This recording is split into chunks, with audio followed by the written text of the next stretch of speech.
반갑습니다. 좀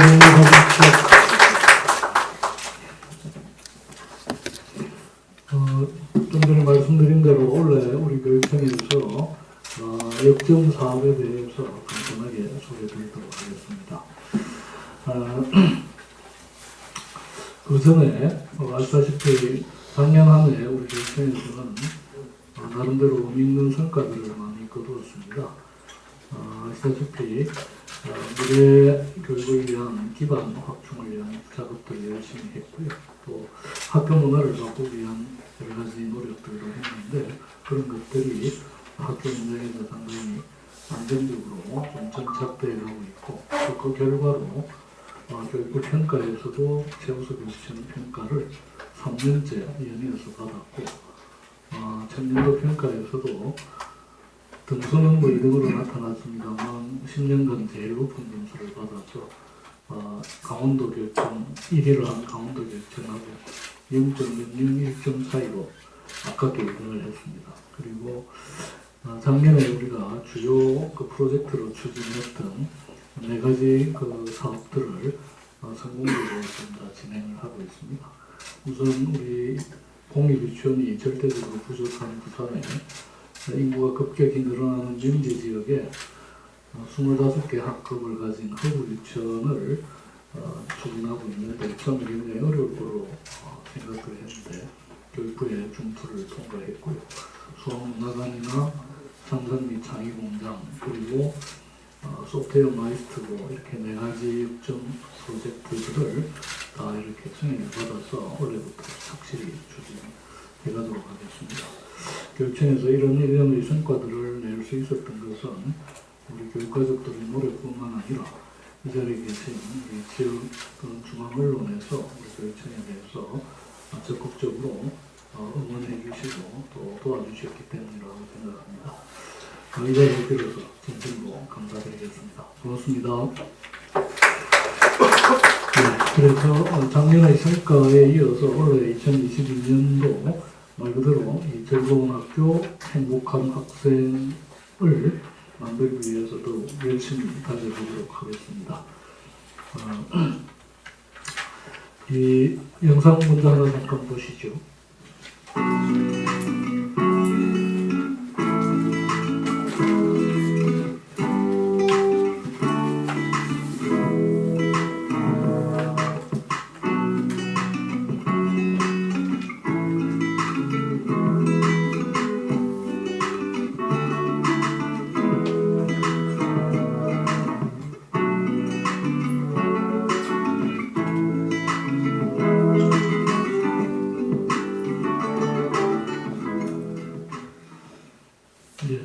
AI가 우리 생활 속에 얼마나 깊숙하게 들어와 있는가를 보여주는 짧은 영상이었는데요.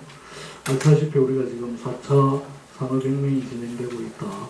그래서 이전에는 상상으로만 가능했던 것들을 점점 기술들이 융복합되어서 이제 현실화되고 있는데 그거의 가장 상징이 바로 인공지능이 아닌가 이렇게 생각을 합니다. 그래서 바로 이런 인공지능 시대에 이게 아니에요. 인공지능 시대에 그런 우리는 교육을 어떻게 해야 될 건가에 대해서 고민하지 않을 수 없는데 잘 알다시피 이미 그 인공지능은 계산 능력이나 인지 능력, 기억력 이런 모든 면에서 사람으로 훨씬 능가하는 걸로 이렇게 평가가 되고 있습니다. 그래서 이런 지식 면에서 인간보다 훨씬 압도적인 인공지능하고 이렇게 더불어 살려면 인간이 어떻게 해야 될 거냐라고 결국 인간이 더 잘할 수 있는 분야에 집중해서 역량을 키울 수밖에 없다. 이렇게 결론을 내릴 수가 있을 것 같습니다. 그래서 결국 이런 그러면 인공지능 시대에 우리 아이들이 갖추어야 할 역량이 뭐냐라고 하면 크게 5가지 정도를 얘기를 할 수가 있겠습니다. 첫째는 창의성이다. 결국 여태까지 존재하지 않았던 걸 생각해보고 또 여태까지 던져지지 않은 질문들을 새롭게 제기하는 이런 능력이 창의성이고 바로 이 창의성은 생각의 힘이라고도 얘기를 할 수가 있겠습니다.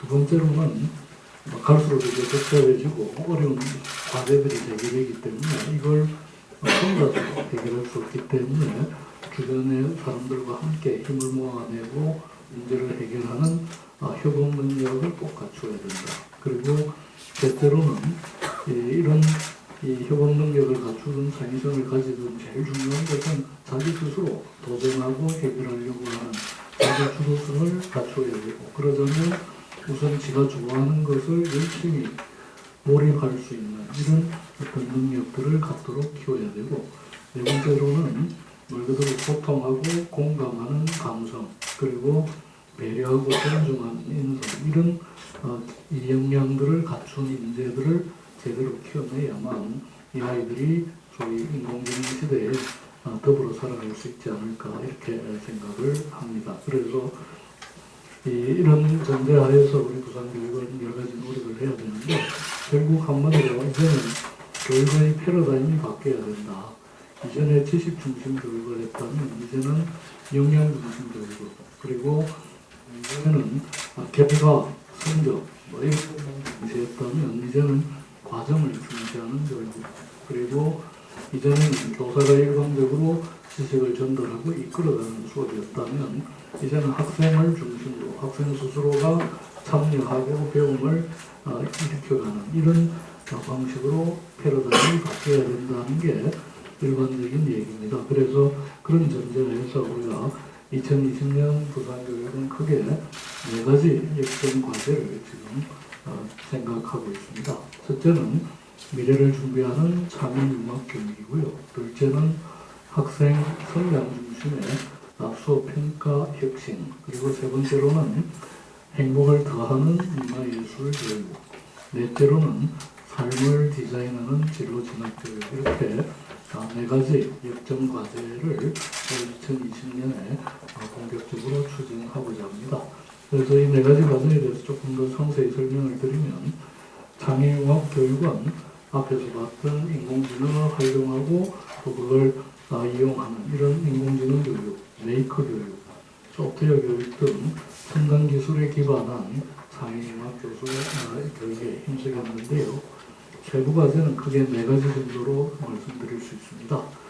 첫째는 우선 공간을 바꿔야 한다. 여태까지 우리가 익숙한 이런 교실에서는 창의적이고 어떤 새로운 능력을 갖춘 인재를 키우는 게 어렵기 때문에 학습 공간 자체를 미래형으로 바꾸기 위해서 원래 98개 초중고 학교에 학교 전체에서 와이파이가 터지는 이런 인터넷 무선망을 구축할 생각입니다. 현재 교육부에서는 학교당 4개 교실에 와이파이가 터지도록 이렇게 지금 추진을 하고 있는데, 저희들은 98개 학교에 대해서는 학교 전역에서 와이파이가 터져서 말 그대로 다양한 첨단 학습 기기들을 활용해서 아이들이 공부를 할 수 있도록 이렇게 만들고, 그 중에서도 특히 12개 학교에 대해서는 첨단 미래교실을 구축해서 미래의 학교, 미래의 교실이 어떤 모습일지를 선도적으로 보여주는 이런 작업들을 할 거고요. 앞에서 말씀드렸듯이 2022년 3월 개관을 목표로 수학문화관 개관을 확실히 준비하도록 하겠습니다. 두 번째로는 이런 인프라뿐만이 아니라 컴퓨팅 사고력을 가지는 이런 아이들을 길러내기 위해서 소프트웨어 교육을 강화할 생각입니다. 작년에 이어서 올해 중학교까지 이제 소프트웨어 교육이 전면 실시가 되는데요. 그래서 모든 학교에, 초등학교는 학교당 100만 원, 중학교는 학교당 300만 원씩 소프트웨어 교육비를 추가적으로 지원을 하고, 나아가서 소프트웨어 마이스터고를 내년 3월에 개강할 수 있도록 준비할 생각입니다. 셋째로는 인공지능과 에듀테크를 활용한 수업을 확산시켜 가겠습니다. 그래서 작년에 이미 전국에서 처음으로 인공지능을 활용한 교사학습 자료집을 개발해서 교사들한테 보급을 했는데, 이걸 더 확대해 나가고 인공지능을 활용한 그 교육이 가능한 거점 교육센터를 운영을 하고요. 그 다음에 초중고 100개 학교에 AI 동아리들을 선정해서 그 동아리당 200만 원 정도의 그 활동비를 지원하도록 할 생각입니다. 네 번째로는 작년에 우리가 공을 들여왔던 메이커 교육을 계속 활성화해 갈 생각입니다. 그래서 우선 작년까지 236개 학교에 무한 상상실이 구축되어 있는데요. 올해는 100개 학교 정도에 추가로 이 무한 상상실을 구축하고 또 실제로 공간만 만들어 놓는 게 아니라 여기서 아이들이 정말 자기 노래 속에 든 걸 뭔가 하여튼 제품으로 만들어 보는 이런 시행착오들을 꾸준히 할 수 있도록 지원하고요.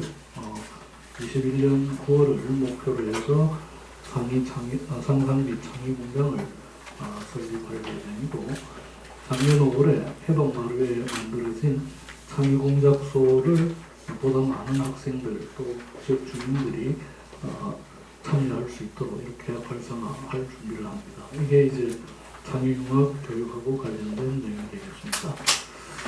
두 번째로는 학생 성장 중심의 수업평가 핵심을 할 생각입니다.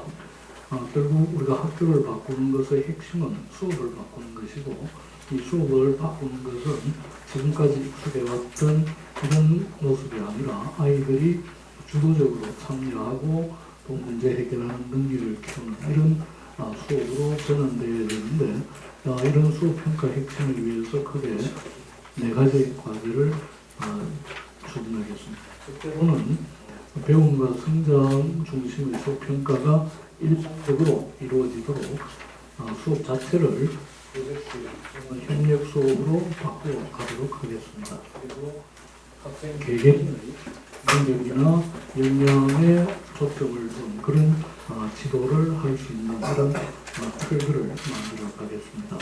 그리고 바로 이런 것을 하기 위해서 우리가 작년 9월에 수업평가 지원센터를 연구정보원에 이제 설립을 했는데 바로 수업평가 지원센터를 통해서 상시적으로 교사들이 와서 협의하고 컨설팅할 수 있는 이런 수업평가 지원 체제를 구축하고요. 그 다음에 이 과정에서 길러진 전문 교사들을 150명 정도를 지금 선발을 해놓은 상태인데 이런 수업평가 지원단을 통해서 각각 학교에서 새로운 방식의 수업과 또 평가가 가능하도록 꾸준히 코칭하고 컨설팅하는 체제를 갖도록 하겠습니다.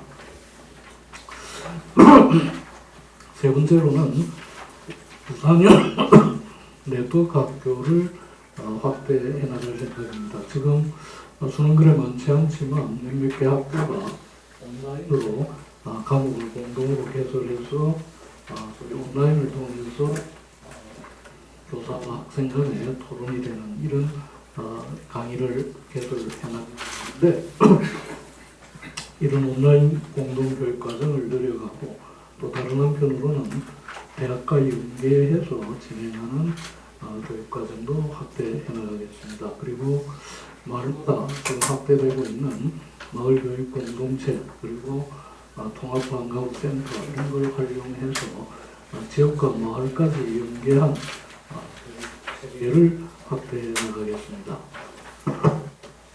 그리고 네 번째로는 기초학력 문제입니다. 그래서 기초학력을 공교육에서 확실히 책임지기 위해서 우선 학교와 교육청, 그다음에서는 대학과 의료기관까지 연계해서 학습 부진화나 학습의 장애를 철저히 보살필 수 있는 이런 시스템을 만들어서 학생 맞춤형 전담과 지도가 가능하게 하고요. 특히 초등학교 1, 2학년의 경우에는 180개 학급에 대해서 답계층 서포터즈를 운영해서 대학교원이나 또는 관련 전문가들이 학습에 어려움을 느낀 학생들을 일일이 맞춤형으로 지도하고 보살피는 이런 체제를 구축해서 말 그대로 기초학력을 확실하게 챙길 수 있도록 이렇게 준비를 해나가겠습니다. 그리고 세 번째로는 문화예술 교육이 되겠습니다. 그래서 생활 속에서 예술적 소양을 키우고 문화예술 체험을 일상적으로 할 수 있는 이런 체제를 갖추도록 준비하겠습니다. 그래서 우선 첫째로는 학교에서 예술교육 자체가 활성화될 수 있어야 된다.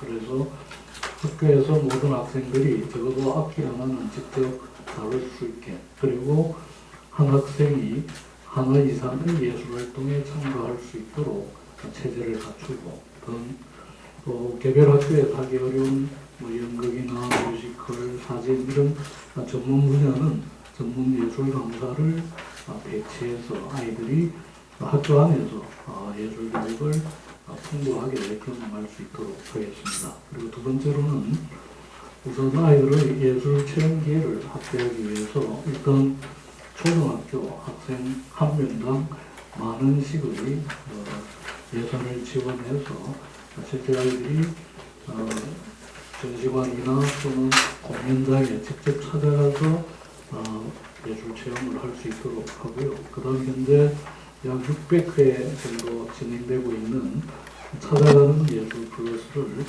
700회 정도로 늘려서 어쨌든 아이들이 다양한 형태의 예술 체험을 할 수 있도록 지원하겠습니다. 그리고 세 번째로는 예술교육 자원 지도를 만들어서 학교에 보급을 할 생각입니다. 부산이 문화의 불모지라 이렇게 얘기를 하지만 실제로 찾아보면 개거리도 적지 않고 소극장이나 다양한 게 있는데 이런 게 어디에서 뭘 하는지를 모르기 때문에 활용이 안 됩니다. 그래서 이 관련 단체들하고 연계를 통해서 공연장이나 개거리의 활동들에 대한 정보를 수집하고 이것을 학교에 제공해서 학생들이 손쉽게 이런 문화공간 예술 체험을 할 수 있도록 해나가겠습니다. 그리고 네 번째로는 올 9월에 영도 동삼중 폐교자리에 제2놀이마루를 개설해서 지금 서면에 있는 놀이마루와 같은 이런 소위 문해체를 직접 체험할 수 있는 그런 공간을 만들어서 상대적으로 열악한 지역의 아이들도 가까이에서 손쉽게 문해체 체험을 할 수 있도록 이렇게 하겠습니다. 그리고 네 번째로 이제 진로 진학 교육이 되겠습니다.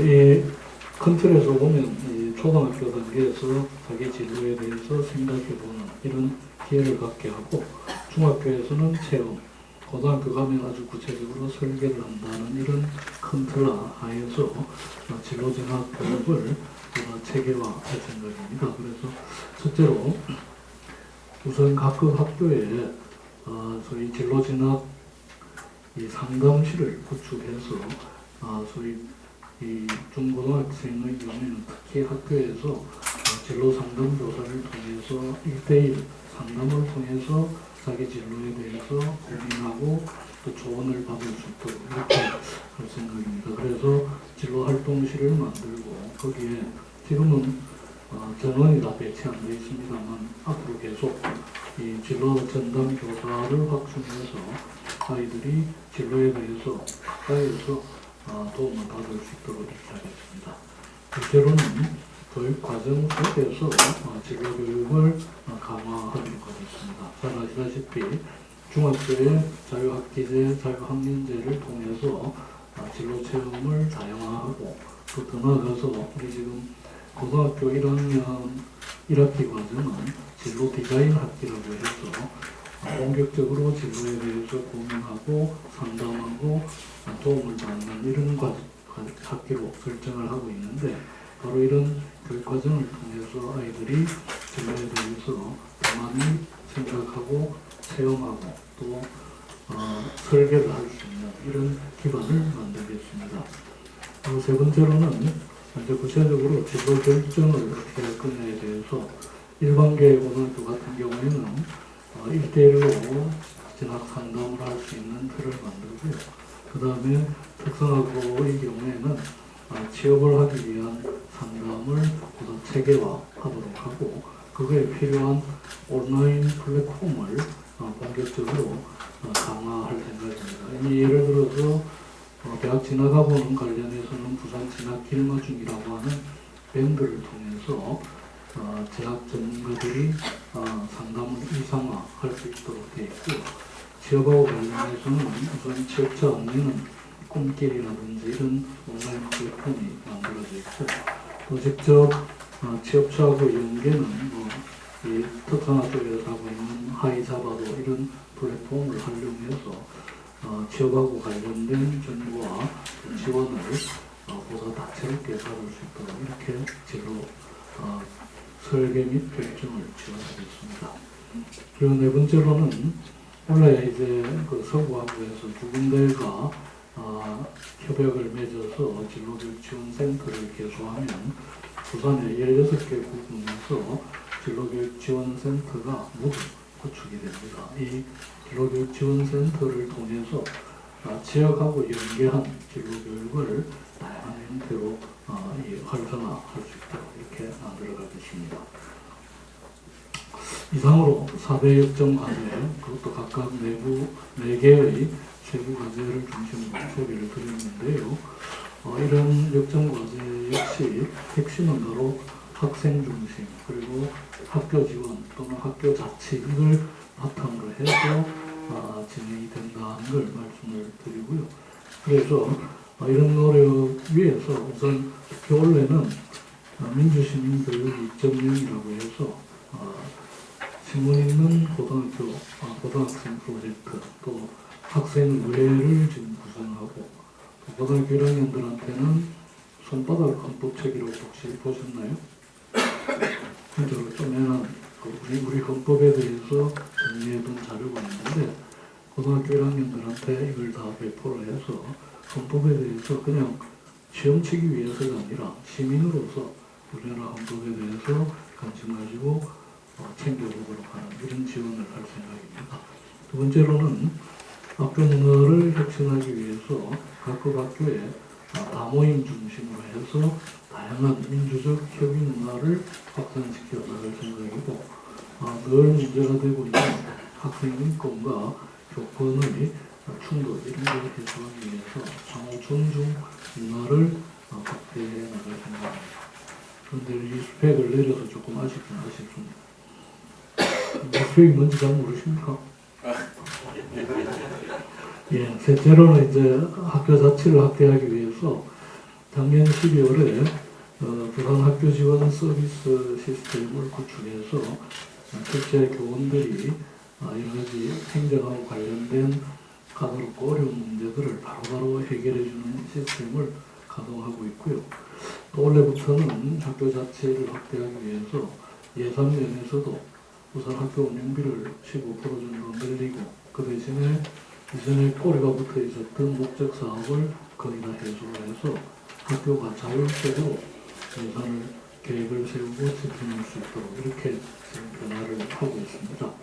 그리고 아시다시피 이제 교육복지도 꾸준히 확대해서 학부모 부담도 덜어드릴 뿐만 아니라 학생들이 교육 현장에서는 적어도 서로 이렇게 차별을 받지 않을 수 있도록 하는 조건을 만들어가서 이런 어떤 기반 위에서 앞에서 말씀드린 4대 역점 사업들을 본격적으로 추진하고자 합니다.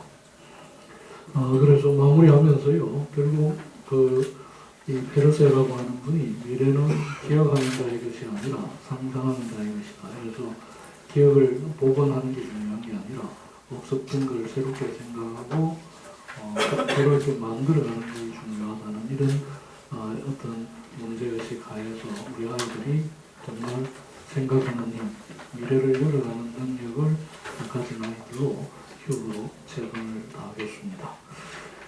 경청해 주셔서 고맙습니다.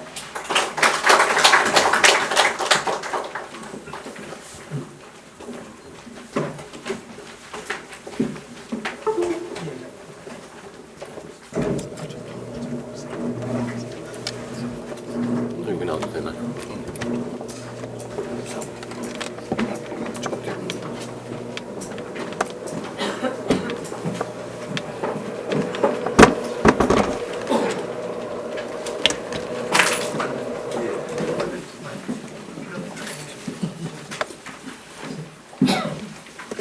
예, 지금부터는 기자 여러분들의 질문을 받도록 하겠습니다. 예, 질문해 주십시오.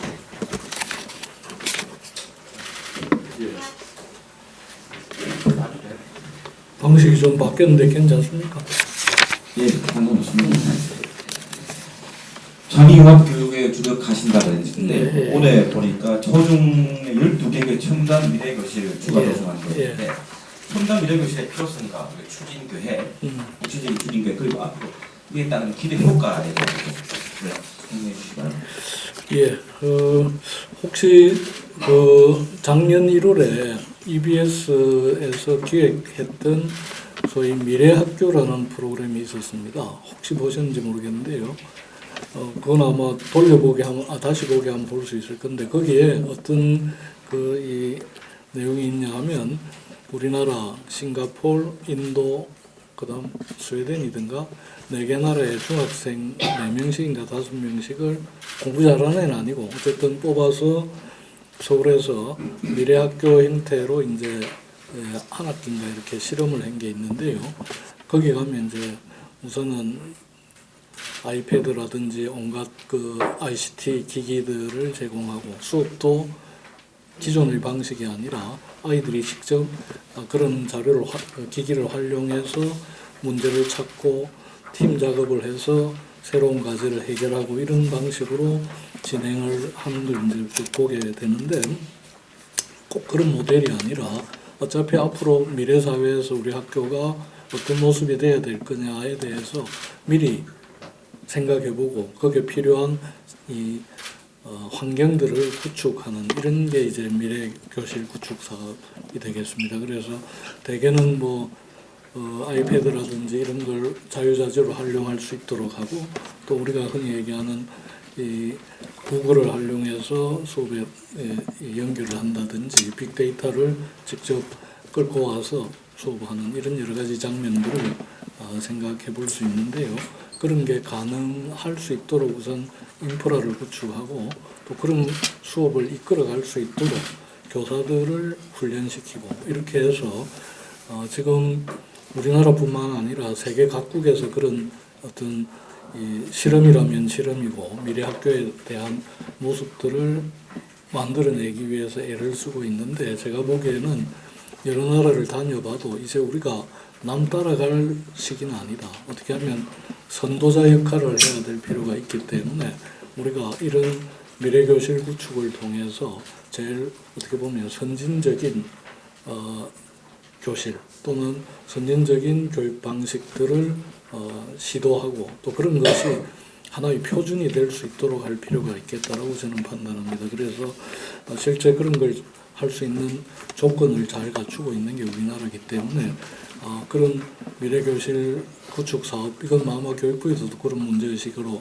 시작을 했을 것 같은데 그걸 통해서 새로운 어떤 학교와 새로운 교실 또 새로운 교육이 어떤 모습으로 이루어질 거냐에 대한 어떤 시범이나 선도적인 사례들을 형성해가고 그걸 통해서 기존 이 학교 교육하고 어떤 차이가 있는지를 확인도 하고 또 교육이 달라져야 한다면 어떤 방식으로 더 보완되거나 개선돼야 될 건가를 확인하는 이런 과정이 필요할 것 같다는 생각입니다.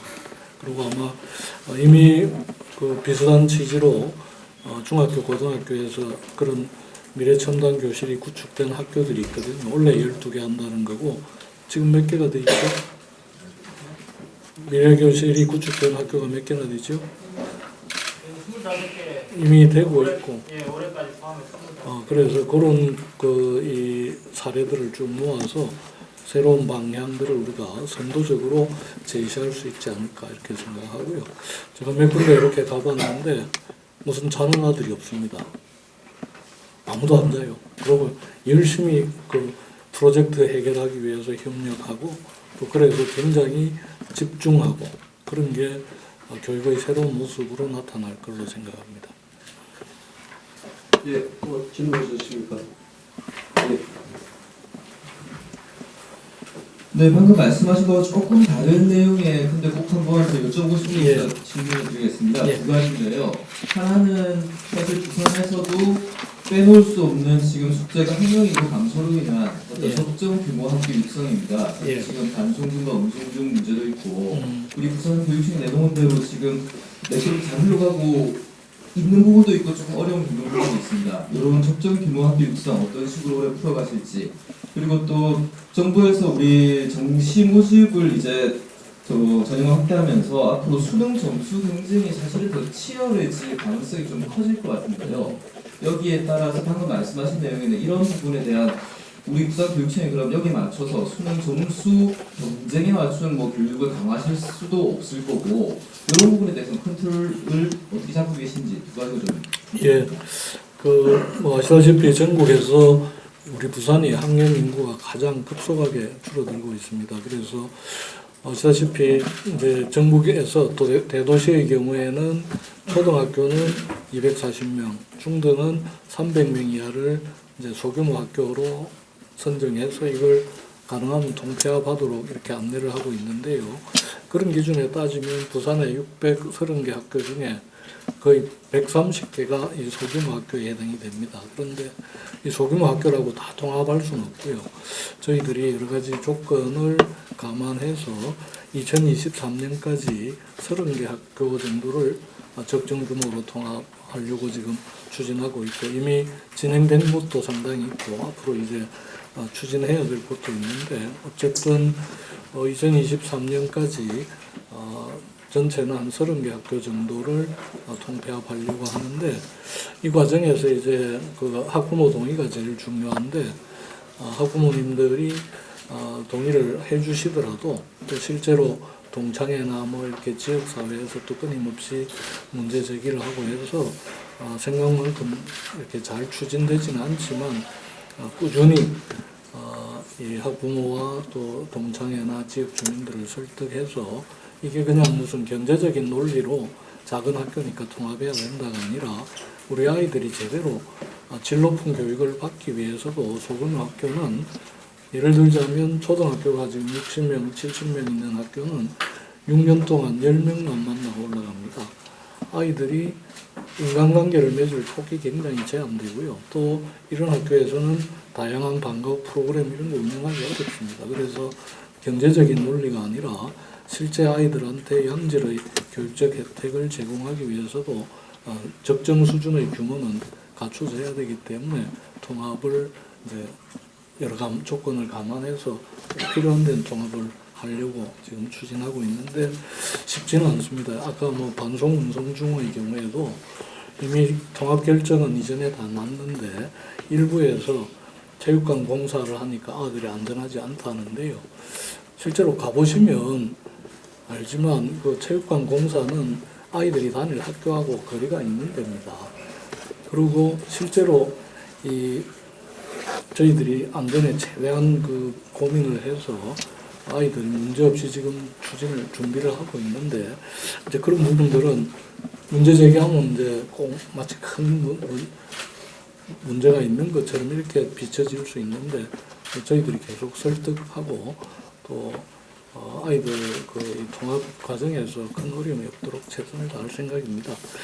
정시모집 문제는 실제 참 난감합니다. 왜냐하면 저뿐만 아니고 대부분의 교육감들이 결국 지금까지 해왔던 이런 소위 지식 중심의, 그래서 정답 잘 골라서 이 성적 잘 받고 줄 세우는 이런 교육이 아니라 미래 교육으로 전환해야 된다고 다들 생각을 하는데, 그리고 또 그것은 근거가 없는 게 아니라 2015 개정 교육과정 자체가 역량 중심으로 개편돼 있고, 또 문재인 정부 들어와서 소위 고교 학점제를 확대하면 결국 지금의 수능 체제를 가지고는 줄을 세울 수가 없습니다. 각기 자기 관심에 따라서 다양한 과목을 들은 아이들을 같은 시험으로 줄 세운다는 것 자체가 모순이기 때문에 입시 제도가 큰 틀에서 변화해야 된다는 게 대다수 교육감들의 판단이고, 또 그런 요구들을 계속 해왔는데 최근에 몇몇 사례들 때문에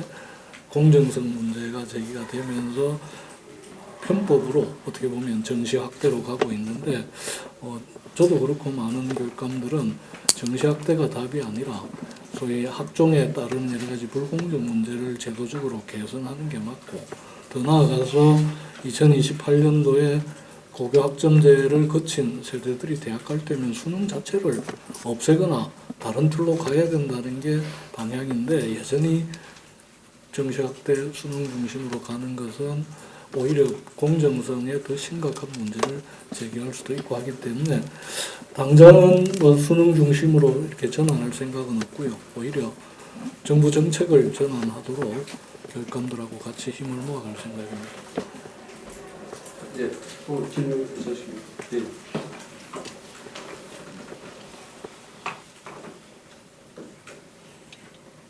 전 먼저 두 가지 정도 질문을 드리겠는데요. 최근 공직선거법 개정안이 통과되면서 일부 고3 학생들에게도 투표권이 주어졌는데 이와 관련해서 교육청에서는 선거 교육이라든지 뭐 구체적인 계획이 있으신지, 또 하나는 선거법이 바뀌면서 교육 현장에서는 뭐 학교마저 뭐 정치적 논쟁과 갈등의 장소가 되는 거 아닌지에 대한 기대와 우려가 있습니다. 이와 관련해서 어떻게 생각하시는지. 예, 우선 공직선거법이 이렇게 확 바뀔 줄 잘 몰랐고요.